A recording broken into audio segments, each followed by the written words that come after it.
Merci beaucoup, Gilles Boeuf, de m'avoir fait signe, d'autant plus que ma tâche va être difficile après les deux exposés remarquables et, je dois dire, optimistes que nous venons d'entendre, puisque je vous présenterai une vue moins brillante du point de vue de la question démographique, de la question des populations. Non pas que les perspectives, soit d'explosion démographique, soit de déclin démographique, soit noircissent le tableau, mais parce que nous avons une très grande ignorance des évolutions de la population et une mauvaise appréciation de cette ignorance. Donc mon exposé va porter sur ces deux points.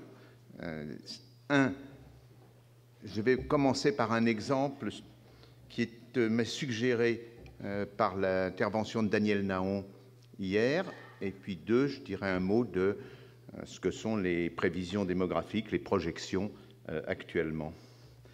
Alors, Daniel Nahon, hier, a commencé son exposé en nous disant, voilà, au cours des 2 derniers siècles, l'espérance de vie a doublé. Et effectivement, il avait raison. Voilà deux courbes qui vous montrent l'évolution depuis 1806 de l'espérance de vie en France pour les hommes.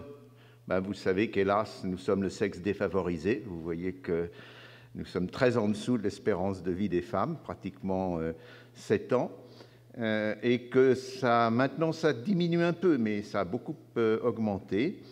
Vous voyez les crises et vous voyez qu'effectivement, on est passé un peu au-dessous de 40 ans à près de 80 ans. Ceci dit, Daniel Nahon a ajouté, et c'était le but de sa remarque, que s'il y a eu cette formidable évolution, c'est parce que les énergies fossiles sont venues aider, pas simplement les énergies fossiles, aussi la chimie, sont venues propulser l'agriculture et ont permis à la population humaine de se nourrir convenablement et aussi, du coup, d'augmenter très rapidement.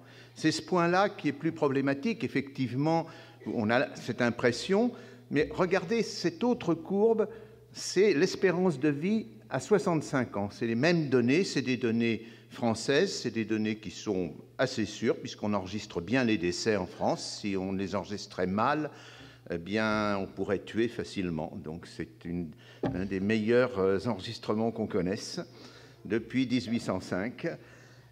Et vous voyez que cette chose extraordinaire pour les hommes, c'est que l'espérance de vie à 65 ans des hommes est restée stable à 10 ans de 1805 à 1945.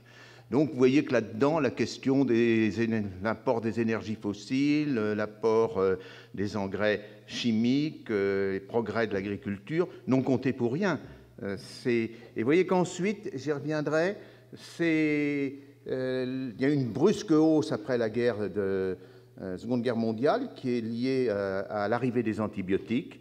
Et puis, on verra, la suite pose aussi des problèmes.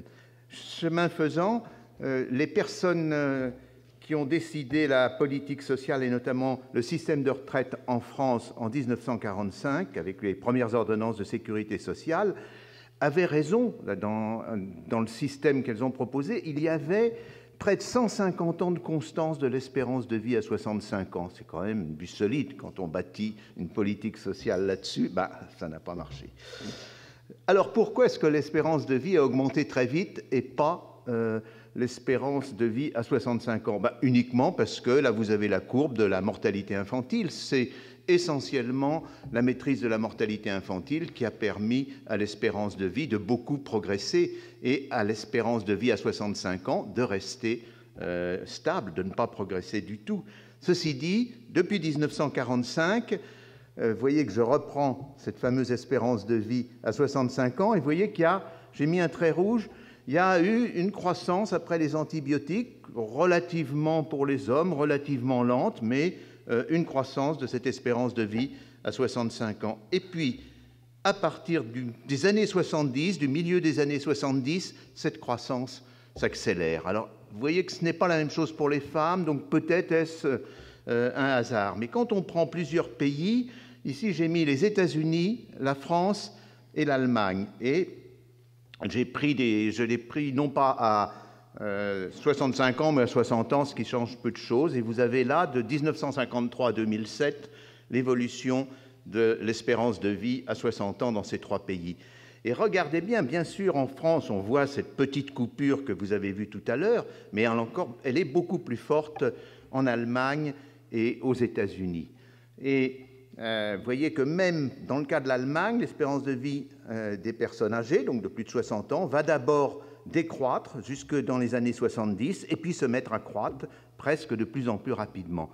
Eh bien, personne n'a une explication pour ce phénomène, qui est quand même un phénomène majeur qui a conditionné l'équilibre, ou plutôt le déséquilibre de nos régimes de retraite. Donc, il y a là-dedans, alors bien sûr, quand on est dans le domaine des sciences sociales, il y a en fait toujours des explications, simplement, elles valent ce qu'elles valent. Personne ne les avait proférées, personne n'avait anticipé qu'il y aurait, à partir des années 70, notez bien, à partir de la première grande crise, c'est à ce moment-là que se déclenche cette croissance de l'espérance de vie des personnes âgées.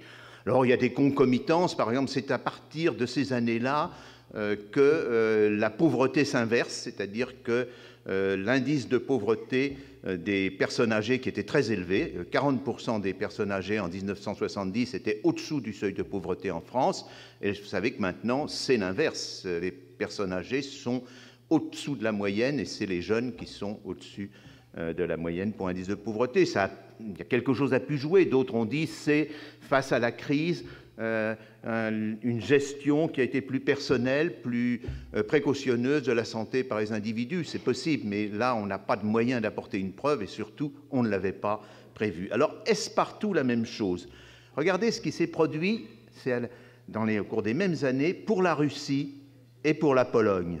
Vous voyez que ce n'est pas du tout la même chose. C'est pour les Russes, alors qu'au départ, vous voyez que les 4 pays que je représente, États-Unis, France, Allemagne, Russie, 5, même avec la Pologne, dont je vais dire un mot, étaient dans un tout petit... étaient très proches les uns des autres. Ça allait d'un peu plus de 14 ans à 16 ans pour l'espérance de vie à 60 ans. Et qu'à l'arrivée, l'écart est absolument énorme. Il est de 14 à 22 ans. Et regardez ce qui se passe pour la Pologne. La Pologne, eh bien... Et là, on commence à comprendre, elle est comme la Russie jusque vers 1989. Et puis arrive la chute du mur, et à ce moment-là, la Pologne, au fond, on dirait, en termes de mortalité, rejoint le peloton des pays occidentaux. Ce qui pose un gros problème pour la prévision, pour la projection, c'est que vous voyez, dans ce cas-là, elle dépend de phénomènes politiques, et ce genre de phénomènes politiques sont difficiles à prévoir. Vous pouvez regarder la littérature avant 1989, personne n'avait prévu la chute du mur. Il y avait des jugements portés sur l'état de santé de la Russie et du bloc soviétique, mais pas que ça allait s'effondrer aussi brutalement, ni que la Pologne, par exemple, allait rejoindre l'Ouest. Donc c'est une question difficile pour maintenant faire des projections. Or, ces projections de population sont faites souvent, elles sont appréciées, elles sont intégrées, y compris au modèle climatique. Donc ma seconde question va être, face à cette incertitude, que peut-on dire des projections qui nous sont proposées? Vous avez tous en tête qu'en 2050, nous serons 9 milliards 400 millions d'habitants. Ça semble une sorte de vérité, une sorte de certitude. C'est cette certitude-là que je vais un peu décortiquer maintenant. Alors voilà la chose classique. Ces prévisions sont faites par un organisme spécial, la Division de population des Nations Unies, en accord avec les services statistiques de tous les pays du monde. C'est un travail sérieux et c'est surtout un travail qui sert de référence. Pratiquement toutes les études qui reposent sur des données de démographie utilisent ces prévisions de la division de population. Et vous voyez qu'il y a 3 hypothèses entre 2010 et 2050, et en plus de cela, maintenant, les Nations Unies vont jusqu'en 2100, vous en verrez un exemple. Alors, quand on regarde bien, presque toujours, c'est l'hypothèse moyenne qui est citée, celle qui arrive à 9 milliards 400 millions en 2050. Mais cette façon de la montrer est déjà un petit peu pernicieuse, si vous voulez, parce qu'on a l'impression donc qu'il y a l'explosion démographique, ça se ralentit un peu, et encore, si jamais c'est l'hypothèse haute. Mais cette impression, elle est en partie produite par le mode de représentation. Là, je vous mets deux représentations de la même chose. C'est l'hypothèse moyenne à gauche des Nations Unies en termes de population. Et à droite, j'ai simplement mis ce que les matheux appellent la dérivée, c'est-à-dire le taux de croissance, l'évolution du taux de croissance de la population. Dans un cas, vous avez l'impression, peut-être juste, que l'explosion démographique est appelée à continuer.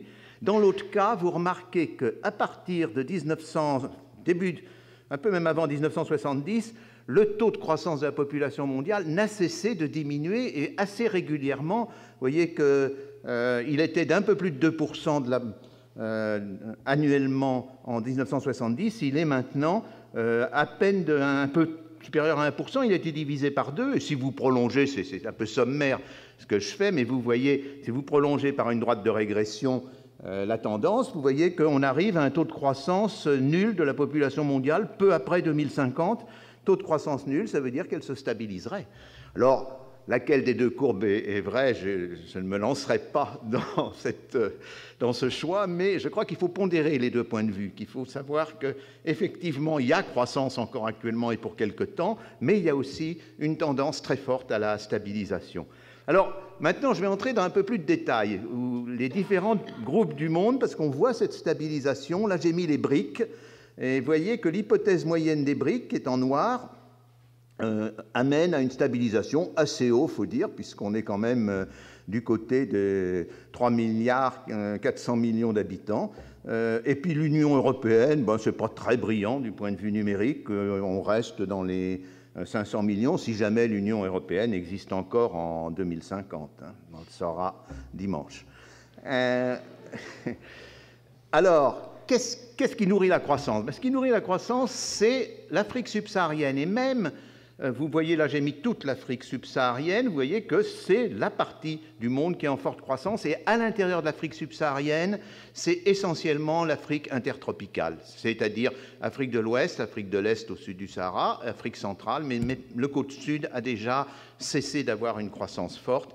Et là, je vous ai mis la composition de la croissance par période de 5 ans, de maintenant à 2050, selon les Nations Unies. Vous voyez qu'actuellement, c'est en bleu, les 3/4 de la croissance, c'est ce qui n'est pas africain. Et l'Afrique Est, Centre et Ouest, donc c'est une moitié de l'Afrique, n'assure qu'1/4 de la croissance mondiale. Arrivé en 2050, selon les Nations Unies, la croissance mondiale sera assurée aux 3/4 par ces quelques pays entre le Sahel et puis le sud de la République démocratique du Congo. J'ai un peu de mal à le croire et je vais vous montrer pourquoi. Voilà ce que pour le Sahel, quelques pays, où ils en sont en 2010 et ce que donne la prévision moyenne des Nations Unies pour 2050. Regardez un pays comme le Niger, 16 millions d'habitants actuellement. Selon les Nations Unies, ils atteindraient 70 millions en 2050, hypothèse moyenne. C'est-à-dire qu'ils seraient aussi nombreux que les Allemands à la même date. J'ai un petit doute. Bon, vous voyez, le Mali, ça va être difficile d'intervenir au Mali quand ils seront 45 millions au lieu de 14 millions actuellement, et ainsi de suite. D'ailleurs, il est intéressant que, vous voyez, que bien sûr, il y a le Nigeria, mais que la population du Sahel, de ces quelques pays, est appelée, avec 222 millions en hypothèse moyenne, à être nettement supérieure à ce qui est prévu pour l'Afrique du Nord. L'Afrique du Nord devrait s'arrêter autour de 110-115 millions. Donc si quelqu'un a peur d'une invasion, ce n'est pas les Européens d'être envahis par l'Afrique du Nord, mais l'Afrique du Nord par le Sahel. Ça, si on marche avec ce genre de crainte, c'est plutôt de ce côté-là qu'il faut se diriger. Alors, que valent ces projections? Vous sentez bien que j'ai un doute. Donc je vais vous montrer deux exemples. L'idée est la suivante. Les projections des Nations Unies sont faites depuis 1963. Donc j'ai été rechercher dans les archives ces différentes projections, et puis j'ai regardé, et je vais vous montrer deux pays, j'ai regardé comment la vision du futur avait changé depuis 1963. Quand ces projections globales, comme elles s'arrêtent au début assez vite, on ne voit pas d'énormes différences. On sent qu'il y a eu surévaluation puis sous-évaluation. Mais voici un pays, l'Iran. Alors, l'Iran, vous voyez qu'au début, en 1963, 1968, 1973, la couleur marque une année de projection. Donc on voit le bleu, c'est ce qui avait été donné en 1968 par les Nations Unies. Puis on monte, vous voyez qu'en 1990, on va jusqu'en 2025, et aussi on recule l'horizon. Et pour 1994, on commence à aller plus loin encore, on va jusqu'en 2050. En 1994, l'hypothèse moyenne, c'est que l'Iran dépassera 165 millions d'habitants en 2050. Et puis, paf, comme vous le verrez sur un autre graphique, la fécondité en Iran s'effondre. Elle s'effondre d'ailleurs plus tôt, elle s'effondre à partir de 85, mais on met du temps à en prendre conscience aux Nations Unies et en Iran même. Et du coup, en 2004, on est plus prudent, et en 2010, on prévoit maintenant un peu plus de 80 millions d'habitants. Donc, vous voyez qu'à 16 ans de distance, l'hypothèse sur 2050 a été divisée par 2 dans un pays comme l'Iran. Bon, c'est un constat, vous me direz, c'est l'Iran, c'est le pays des mollahs. C'est pas vrai, si c'est vrai que c'est le pays des mollahs, mais ils ont de bonnes statistiques. Depuis longtemps, c'est un pays qui, dès le début du siècle, a eu de bons statisticiens, de bons recensements, donc je fais plutôt confiance, disons, à leurs données, moins à leurs projections et à celles des Nations Unies. Alors la France, vous me direz, grâce à l'INSEE, nous ne devrions pas avoir ce genre de malheur. Ce n'est pas le cas. Voilà ce que ça donne pour la France. Ça donne... Donc au début, nous sommes encore dans les 30 glorieuses, dans le baby-boom, alors grand enthousiasme, vous voyez, 68, 73. Et puis l'indice de fécondité, je ne reviendrai pas sur sa mesure, qui a donné lieu à beaucoup de controverses, mais l'indice de fécondité se met à décliner à partir de 1970, et tombe à un niveau de l'ordre de 1,6 enfants par femme dans les années 80. Et là, pessimisme de rigueur, vous voyez, 1990, 1994, et puis il commence à remonter l'indice de fécondité. Donc, la projection s'améliore un peu, et vous voyez que maintenant, puisqu'il est à 2 enfants par femme depuis une dizaine d'années, on a repris de l'optimisme. Donc, vous voyez qu'entre 1994 et 2010, pour 2050, donc sur 16 ans, les hypothèses de l'INSEE sont passées d'un 60 millions d'habitants à 73 millions d'habitants. C'est pas rien quand on veut prévoir même les infrastructures lourdes d'un pays. Et vous voyez aussi que ça s'est fait, au fond, par réaction un peu tardive avec l'évolution. Alors, ça, c'est, au fond, j'ai ici présenté d'abord un problème qui était un problème scientifique, qui est comment peut-on prévoir, et au fond, les statisticiens sont assez conservateurs. Ils ont du mal à accepter qu'un changement est en train d'arriver. Mais il y a aussi des questions politiques aux Nations Unies et des questions idéologiques, puisque c'était dans mon titre, donc je vais rapidement en dire maintenant un mot. Question politique, il ne faut pas que ça apparaisse trop, que les perspectives apparaissent trop désavantageuses à certains pays par rapport à d'autres. Là, je vous ai mis la projection pour la Chine en 1994 et en pointillé en 2010, c'est en haut, et la même chose aux États-Unis. En 1994, les États-Unis avaient un peu râlé parce qu'ils arrivaient péniblement à 300 millions pendant que les Chinois étaient du côté de 1,6 milliard. Ça veut dire que l'image de la Chine par rapport aux États-Unis, c'était dans le même rapport que la France par rapport à la Belgique. Les Américains étaient moyennement contents. Donc en projetant jusqu'en 2100 et en tenant compte de la politique de l'enfant unique, vous voyez que c'est beaucoup plus satisfaisant. On arrive cette fois-ci, en 2100, à près de 500 millions d'habitants et un peu moins d'1 milliard. 1 pour 2, c'est vivable quand même, pour 2 puissances qui gèrent le monde, là, on peut s'entendre. Et les Nations Unies ont encore été plus habiles dans leurs projections. Là, je vous ai mis la fourchette pour la Chine et la fourchette pour les États-Unis. Et là, c'est quand même... J'ai une grande admiration pour ce résultat, parce que si jamais les États-Unis suivent l'hypothèse haute et la Chine l'hypothèse basse, eh bien, il n'y aura plus d'Américains que de Chinois en 2100. Donc là, je crois qu'il y a de quoi réconcilier les deux pays. Alors, je vais terminer juste par... d'abord dire que c'est ancien et aussi tempérer mon pessimisme. Ça, c'est la première projection jamais faite en France par Alfred Sauvy en 1931. C'était une époque de grand pessimisme. Il prévoyait pour 1980, donc sur 50 ans, que la population allait soit descendre au-dessous de 40 millions, à peu près 39 millions, soit descendre à 29 millions d'habitants en 1980. Comme vous le savez, je vous ai mis l'évolution réelle, et vous voyez que en 1980, on était déjà de l'ordre de 56 ou 58 millions, je ne me souviens plus exactement, alors qu'on aurait dû être soit 29, soit 39. Donc il y a une grosse incertitude, une grosse, on peut dire, erreur de prévision ou erreur de projection, ce qui est un peu moins grave. Mais j'ai mis dans un carré ou dans un rectangle ce qui se passe avant la guerre de 40. Et là, Sauvy est très bon sur 10 ans. Il est bien entre les deux esquisses, mais est-ce qu'il pouvait prévoir la guerre de 40? Un peu. Est-ce qu'il pouvait prévoir le baby-boom? Aucune chance. Toutes les écrits de l'époque expliquent que la fécondité ne fera que diminuer dans les pays, on disait à l'époque, industrialisés. Est-ce qu'il pouvait prévoir l'afflux, l'immigration de l'après-guerre? Est-ce qu'il pouvait prévoir ce que je vous ai montré sur la mortalité? Non. Donc il ne faut pas non plus demander trop de choses, mais ça signifie qu'il y a la marge d'incertitude est très grande quand on dépasse un horizon, disons, à moyen terme, et j'y reviendrai. Alors, même chose pour la fécondité, et là on entre, et c'est mon dernier point, sur ce que j'ai appelé idéologique. Les Nations Unies, leur but, bien sûr, c'est d'établir la paix dans le monde. Si elles dressent un tableau du monde en 2100, ça doit être un monde apaisé. Et ce monde apaisé, c'est un monde où à peu près toutes les nations s'entendent, ont à peu près la même démographie. Voilà, par exemple, la prévision d'évolution de la fécondité dans différents pays, États-Unis, Nigeria, Japon, Afghanistan, etc. Il y a convergence.